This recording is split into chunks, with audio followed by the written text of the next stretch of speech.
Hello दोस्तों। आज हम बना रहे हैं दाल मखनी।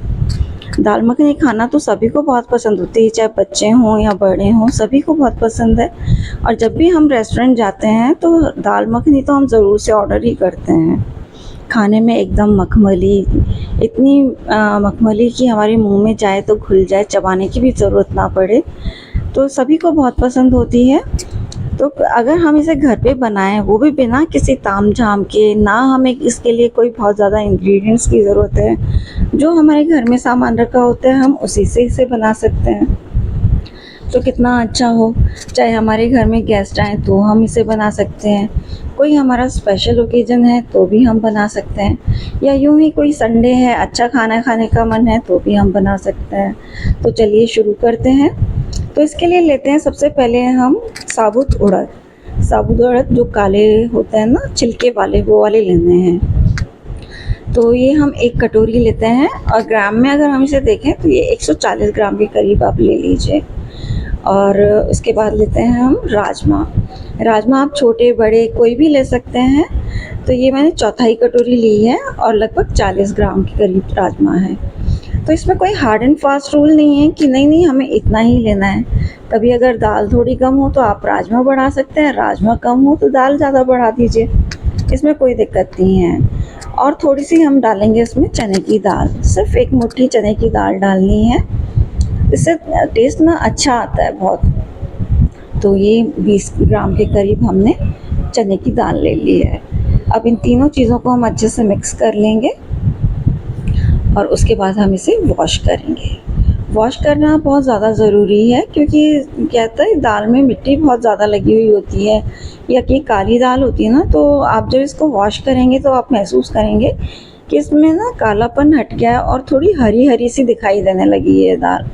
इसलिए जब भी आप ये दाल बनाएं तो इसको वॉश बहुत अच्छे से कीजिए। 2 से 3 बार आप इसे वॉश करेंगे ना तो ये अच्छे से क्लियर हो जाएगी और इसका स्वाद भी बड़ा निखर के आएगा। तो देखिए, बस इसमें यही मेहनत है, अच्छे से आप इसे धो लीजिए और 2-3 बार धोइए। तो फ्रेंड्स, आप लोग भी इस बात से मेरी सहमत हैं कि अगर हम घर में बहुत दिल से खुशी से खाना बनाते हैं तो खाना ज़्यादा टेस्टी बनता है।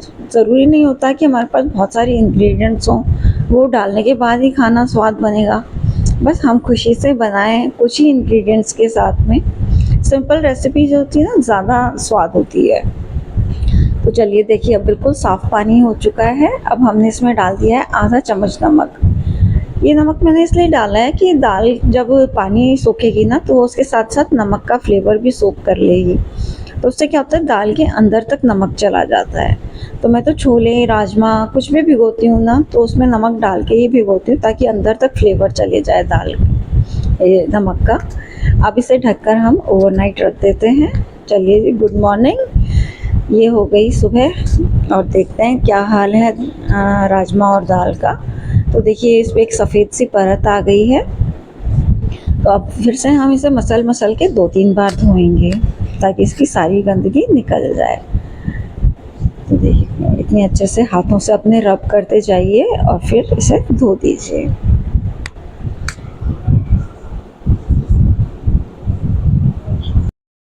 फ्रेंड्स, जब आप अपने घर में इस रेसिपी को बनाएंगे ना तो बच्चे बड़े सभी को इतनी पसंद आएगी कि वो आपसे फरमाइश करके बनवाएंगे। ये मेरी बिल्कुल ट्राइड और टेस्टेड रेसिपी है, जिस कभी भी फेल नहीं हुई और हमेशा बहुत ही स्वादिष्ट बनी है। तो देखिए, हम एक बार और धो लेते हैं इस दाल को ताकि ये एकदम साफ़ हो जाए। देखिए, बिल्कुल रगड़ रगड़ के धो लेना है इसको। आप किस तरह से इस रेसिपी को बनाते हैं तो आप मुझसे वो भी शेयर कीजिएगा, ताकि मुझे भी एक नया तरीका पता लगे। देखिए, अब बिल्कुल साफ़ हो चुके हैं हमारे, और दिख रहा होगा आपको कि ये ब्लैक से थोड़े ग्रीन ग्रीन से हो गए हैं। तो चलिए, अब हम आगे का प्रोसेस शुरू करते हैं। तो हम लेते हैं एक कुकर, और कुकर के अंदर ये सारी की सारी दाल हम ट्रांसफ़र कर देते हैं। आप चाहो तो इसको 6 घंटे के लिए भी भिगो सकते हो, 4 घंटे के लिए भी भिगो सकते हो, लेकिन उससे ना वो फ्लेवर नहीं आ पाएगा। जितना आप ये ओवरनाइट सोक करेंगे ना, तो उससे बहुत ही अच्छा फ्लेवर आता है। दाल अंदर तक पूरी फूल चुकी होती है।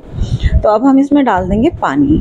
पानी हमें इसमें थोड़ा सा ज़्यादा ही रखना है, क्योंकि राजमा और दाल दोनों ही पानी बहुत पीते हैं। तो जितनी लेयर आपकी दाल और राजमा की है ना, उससे उस उतनी ही आप उसमें ना पानी भी डाल दीजिए।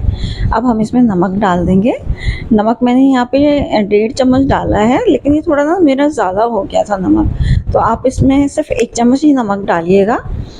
तो बाद में एडजस्ट कर लीजिएगा टेस्ट करके। तो अब हम इसमें थोड़ी सी हल्दी डाल देंगे। कलर तो हमें लाना नहीं है, कलर तो इसमें ज़रूरत ही नहीं है, तो हल्दी सिर्फ टेस्ट के लिए थोड़ी सी डाल दीजिए। अब हम इसे थोड़ी देर के लिए ढक के रख देते हैं। इसमें हमें कुछ और चीज़ें भी डालनी हैं, तो उसकी भी तैयारी कर लेते हैं। ये मैंने एक मीडियम साइज़ का प्याज है ना, बारीक काट के रख लिया है। 2 टमाटर काट के रख लिए हैं। 8 लहसुन की कलियां हैं और अदरक का पेस्ट है 1 चम्मच। तो इन सब चीज़ों को हम ना कुकर में डाल देंगे, लेकिन उससे पहले हम लहसुन को ना क्रश कर लेते हैं। तो मैं लोढ़ी की सहायता से क्रश कर रही हूँ। आप चाहें तो इसे खलबत्ते में क्रश कर सकते हैं, और चाहें तो आप बारीक बारीक काट के भी डाल सकते हैं। पर मुझे ऐसा लगता है कि हम जब इसको लोढ़ी से रगड़ के क्रश करते हैं ना, तो उससे फ्लेवर बहुत अच्छा निकल कर आता है। तो ये आपकी चॉइस है, आप जैसे भी करना चाहें। तो देखिए, अब मैंने इसमें अदरक का पेस्ट डाल दिया है। अब हम इसमें बाकी बची हुई सब चीज़ें डाल देंगे। प्याज, टमाटर, मैंने हरी मिर्च को अभी नहीं डाला है, वो मैं छौंक में डालूँगी। उसके अलावा सब चीज़ें इसमें डाल सकते हैं हम। आपको ये लग रहा होगा कि बाद में दाल के अंदर प्याज आएगा या लहसुन का टुकड़ा मुंह में आएगा, तो ऐसा कुछ नहीं होगा, क्योंकि दाल काफ़ी समय तक उबलती है, तो उसके साथ साथ में प्याज और लहसुन भी उबल जाता है अच्छे से, और वो भी पूरा मैश हो जाता है इसी के अंदर। तो ये तकलीफ़ कभी भी नहीं होती है कि प्याज का टुकड़ा रहेगा या लहसुन रहेगा। तो अब हम लहसुन को भी इसमें डाल देते हैं और सारी चीज़ों को अच्छे से मिक्स कर लेते हैं। और अब हम इस कुकर को चढ़ा देते हैं गैस पे।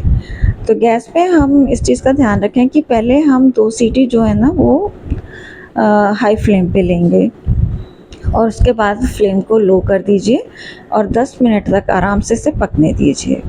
और उसके बाद आप कुकर को ठंडा होने दीजिए, और उसमें से सारी गैस जब बाहर निकल जाए, तो तब हम इसको खोलेंगे। तो देखिए, अब हम इसको खोल के चेक करते हैं कि दाल का क्या हाल है।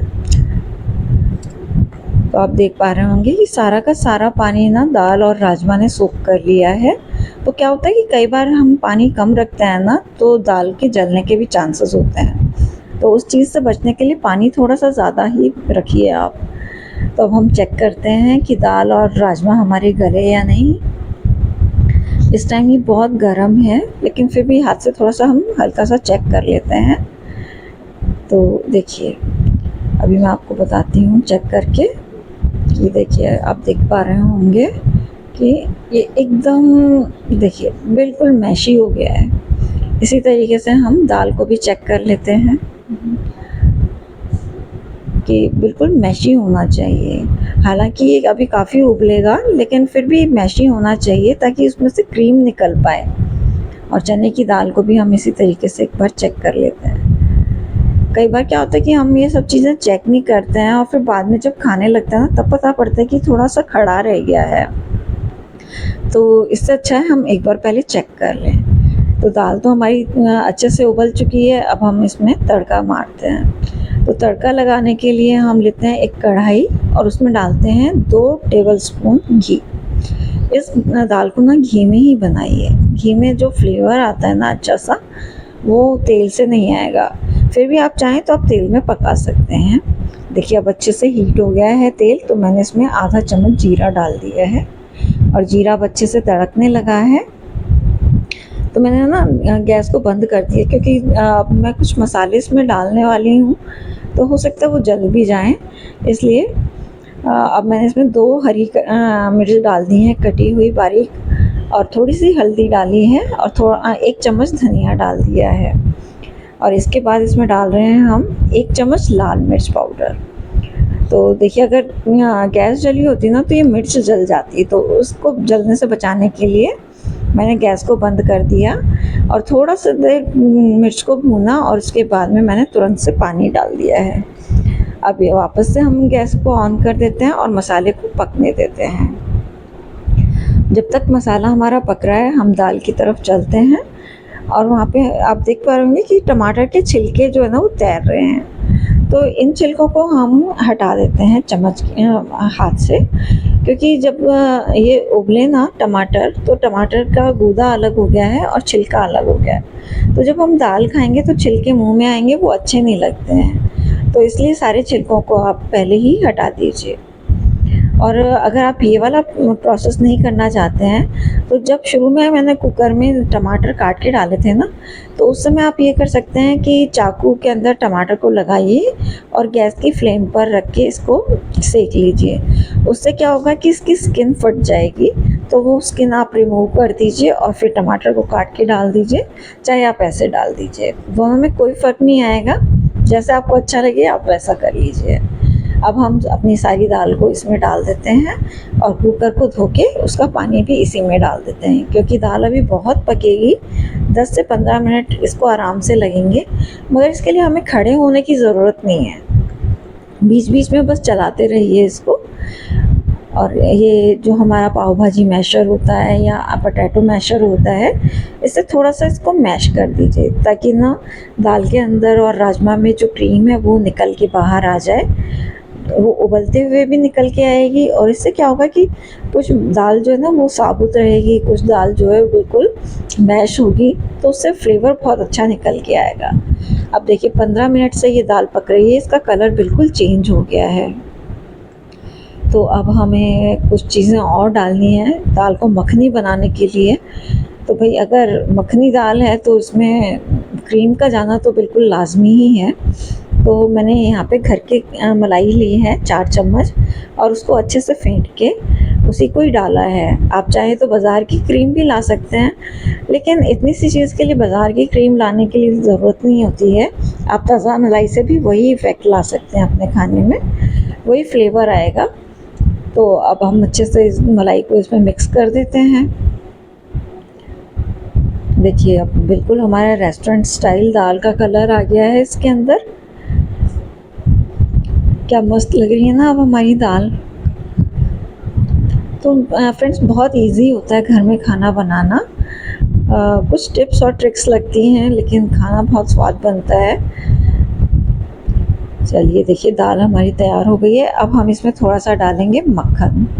तो मैंने टेस्ट करके देखा था कि नमक थोड़ा ज़्यादा हो गया है, तो मैं घर का जो सफ़ेद मक्खन है ना वही डाल रही हूँ। तो 1 बड़ा चम्मच आप मक्खन का भी डाल दीजिए।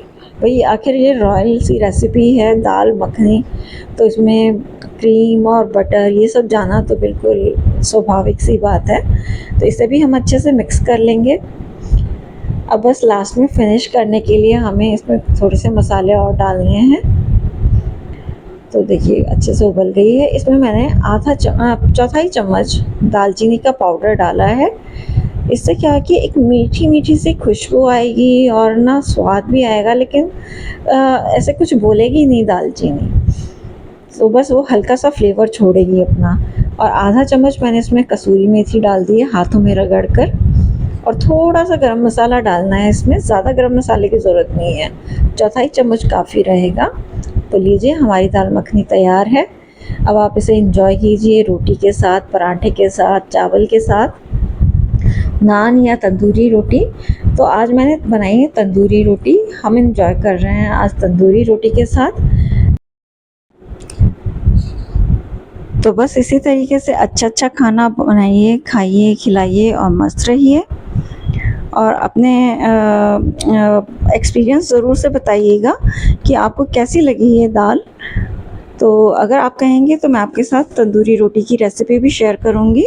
तो ये आज हमने बनाई है आम की सब्ज़ी। तो आम की सब्ज़ी है, सैलेड है और मखनी दाल है और तंदूरी रोटी।